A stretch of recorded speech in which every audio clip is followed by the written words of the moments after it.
Chapter 19, The Egg Sack. Next morning, when first light came into the sky, the sparrows stirred in the trees. When the cows rattled their chains and the rooster crowed, and the early morning automobiles went whispering along, Wilbur awoke and looked for Charlotte. He saw her up overhead in a corner near the back of the pen. She was very quiet. Her 8 legs were spread wide. She seemed to have shrunk during the night. Next to her, attached to the ceiling, Wilbur saw a curious object. It was sort of a sack or a cocoon. It was peach-colored and looked as though it were made of cotton candy. "Are you awake, Charlotte?" he said softly. "Yes," came the answer. "What is that nifty little thing? Did you make it?" "I did indeed," replied Charlotte in a weak voice. "Is it a plaything?" "Plaything? I should say not. It's my egg sack, my magnum opus." "I don't know what magnum opus is," said Wilbur. "That's Latin," explained Charlotte. "It means great work. The egg sack is my great work, the finest thing I have ever made." "What's inside?" asked Wilbur. "Eggs?" 514 of them," she replied. 514, said Wilbur. "You're kidding." "No, I'm not. I counted them. I just got started counting, and so I kept on just to keep my mind occupied." "It's a perfect, beautiful egg sack," said Wilbur, feeling as though he had constructed it himself. "Yes, it is pretty," replied Charlotte, patting the sack with her 2 front legs. "Anyway, I can guarantee that it's so strong. It's made of my toughest material. It is also waterproof. The eggs inside will be warm and dry."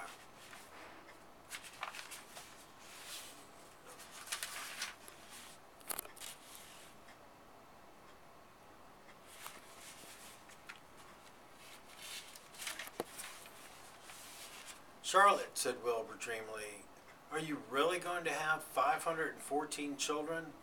"If nothing happens, yes," she said. "Of course they won't all show up until next spring." Wilbur noticed that Charlotte's voice sounded sad. "What makes you sound so downhearted? I should think you would be terribly happy about this." "Oh, don't pay attention to me," said Charlotte.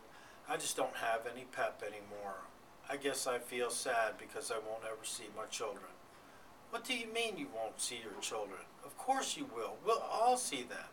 It's going to be simply wonderful next spring in the barn cellar, with 514 baby spiders running around all over the place. And the geese will have a new set of goslings, and the sheep will have their lambs." "Maybe," said Charlotte quietly. "However, I have a feeling I'm not going to see the results of last night's efforts. I don't feel good at all. I think I'm languishing, to tell you the truth." Wilbur didn't understand the word languishing, and he hated to bother Charlotte by asking her to explain. But he was so worried he felt he had to ask. "What does languishing mean?" "It means I'm slowing up, feeling my age. I'm not young anymore, Wilbur, but I don't want you to worry about me. This is your big day, today. Look at my web. Doesn't it show up well with the dew on it?" Charlotte's web never looked so beautiful as it did this morning. Each strand held dozens of light drops of the early morning dew. The light from the east struck it and made it all plain and clear. It was a perfect piece of design and building.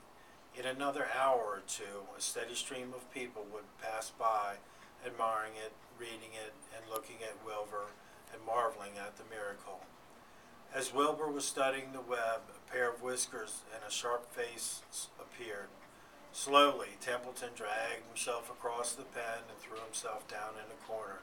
"I'm back," he said in a husky voice. What a night! The rat was swollen to twice his normal size. His stomach was big and as round as a belly jar.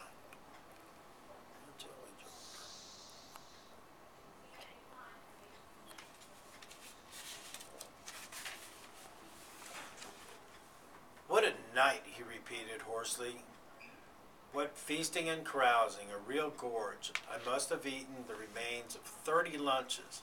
Never have I seen such leavings, and everything well ripened and seasoned with the passage of time and the heat of the day.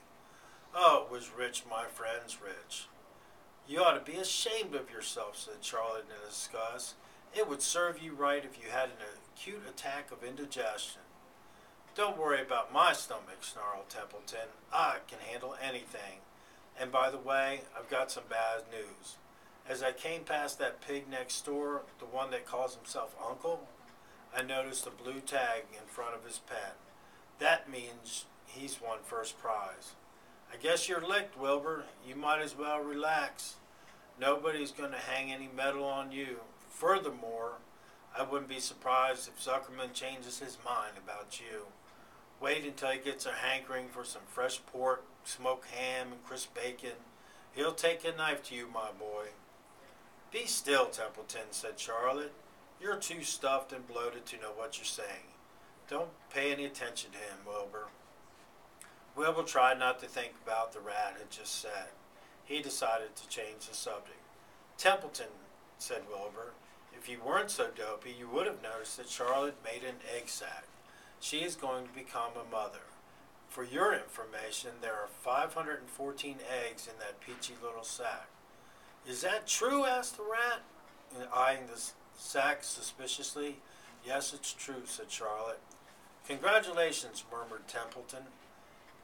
This has been a night. He closed his eyes, pulled some straw up over himself, and dropped off into a deep sleep. Wilbur and Charlotte were glad to get rid of him for a while. At 9 o'clock, Mr. Arabella's truck rolled into the fairgrounds and came to a stop at Wilbur's pen. Everybody climbed out. Look, cried Fern, look at Charlotte's Web. Look what it says. The grown-ups and the children joined hands and stood there studying the new sign. Humble, said Mr. Zuckerman. Now isn't that just a word for Wilbur? Everyone rejoiced to find the miracle of the web had been repeated. Wilbur gazed up lovingly into the faces. He looked very humble and very grateful. Fern wrinkled at Charlotte. Lurvy soon got busy. He poured a bucket of warm slop into the trough, and when Wilbur ate his breakfast, Lurvy snatched some gently with a smooth stick. Wait a minute, cried Avery. Look at this. He pointed to the blue tag on Uncle's pen. This pig has already won first prize. The Zuckermans and the Arabellas stared at the tag. Mrs. Zuckerman began to cry. Nobody said a word. They just stared at the tag, and they stared at Uncle. They stared at the tag again. Lurvy took out an enormous handkerchief and blew his nose very loud. So loud, in fact, that the noise could be heard by the stable boys over at the horse barn. Can I have some money? Asked Fern. I want to go out to the Midway. You stay right where you are, said her mother. Tears came to Fern's eyes. What's everybody crying about? Asked Mr. Zuckerman. Let's get busy. Edith, bring the buttermilk. Mrs. Zuckerman wiped her eyes with her handkerchief, and she went to the truck to come back with a gallon of buttermilk. Bath time, said Zuckerman cheerfully. He and Mrs. Zuckerman and Avery climbed into Wilbur's pen. Avery slowly poured the buttermilk on Wilbur's head and back, and as it trickled down his sides and cheek, Mr. and Mrs. Zuckerman rubbed it into his hair and to his skin. Passers-by stopped to watch. Pretty soon, quite a crowd had gathered. Wilbur grew beautifully white and smooth. The morning sun shone through his pink ears. He isn't as big as the pig next door, remarked one bystander, but he's cleaner. That's what I like. So do I, said another man. He's humble, too, said a woman reading the sign on the web. Everybody who visited the pig pen had a good word to say about Wilbur. Everyone admired the web. And, of course, nobody noticed Charlotte. Suddenly a voice was heard on the loudspeaker. Attention, please, it said. Will Mr. Homer Zuckerman bring his famous pig to the judge's booth in front of the grandstand? A special award will be made there in 20 minutes. Everyone is invited to attend. Crate your pig, please, Mr. Zuckerman, and report to the judge's booth promptly. For a moment after this announcement, the Arabellas and the Zuckermans were unable to speak or move.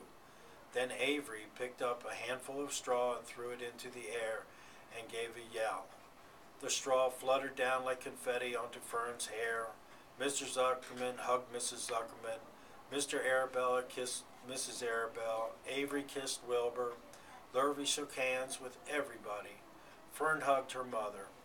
Avery hugged Fern. Mrs. Arabella hugged Mrs. Zuckerman.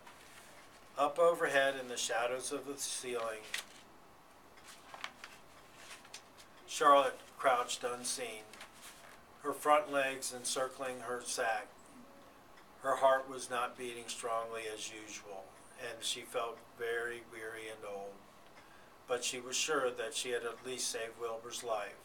She felt peaceful and content. "We have no time to lose," shouted Mr. Zuckerman. Lurvy helped with the crate. "Can I have some money?" asked Fern. "You wait," said Mrs. Arabella. "Can't you see everybody is busy? Put that empty buttermilk jar into the truck," commanded Mr. Arabella. Avery grabbed the jar and rushed to the truck. "Does my hair look all right?" asked Mrs. Zuckerman. "Looks fine," snapped Mr. Zuckerman, as he and Lurvy set to crate down in front of Wilbur. You didn't even look at my hair," said Mrs. Zuckerman. "You're all right, Edith," said Mrs. Arabella. "Just keep calm." Templeton, asleep in the straw, heard the commotion and awoke. He didn't know exactly what was going on, but when he saw the men shoving Wilbur into the crate, he made up his mind to go along. He watched his chance when no one was looking.